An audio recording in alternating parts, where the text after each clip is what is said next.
പേടിച്ചുപോയി. കേശു ആ കുട്ടീനെ കളിയാക്കണ്ടായിരുന്നു. അവരൊക്കെ വലിയ ഹൈടെക് ഫാമിലിയിൽ വളർന്നതല്ലേ. നമ്മളെ പോലെ അതൊന്നും അത്ര പരിചയം ഉണ്ടാവില്ലല്ലോ. നമ്മളെ പോലെ. അല്ല ഹരിതാ, അന്ന് അവിടെ വീട്ടിൽ വന്നപ്പോഴേ എന്തോ ബഡ് ചെയ്യുന്ന കാര്യമൊക്കെ പറഞ്ഞില്ലായിരുന്നു? മറ്റേ വരിക്കച്ചക്ക സാധാ പ്ലാവിൽ ബഡ് ചെയ്യുന്ന അങ്ങനെ എന്തൊക്കെയോ പറഞ്ഞില്ലായിരുന്നു? അതിപ്പോ ചെയ്യാൻ പറ്റില്ല, ചക്കരിപ്പുണ്ട്. എന്തിനു ബഡ് ചെയ്യാന്? അല്ല, ചക്കക്കുരു വെച്ച് എന്തെങ്കിലുമൊക്കെ ചെയ്യാൻ. ചക്കക്കുരു വെച്ച് തോരന ഉണ്ടാക്കാൻ പറ്റും. ചക്കക്കുരു വെച്ച് ബഡ് ചെയ്യാൻ പറ്റില്ല.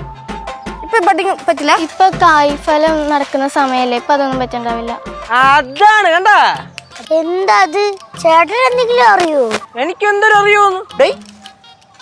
ഞാനേ നല്ല സൂപ്പർ കൃഷിക്കാരനാണ് എന്നും പറഞ്ഞുകൊണ്ട് അറിയാവുന്ന എല്ലാ കാര്യങ്ങളും എനിക്കറിയാം, എനിക്കിതറിയാം, എനിക്ക് മറ്റേ അറിയാൻ ഞാൻ പറഞ്ഞു നടക്കാറില്ല കേട്ടാ.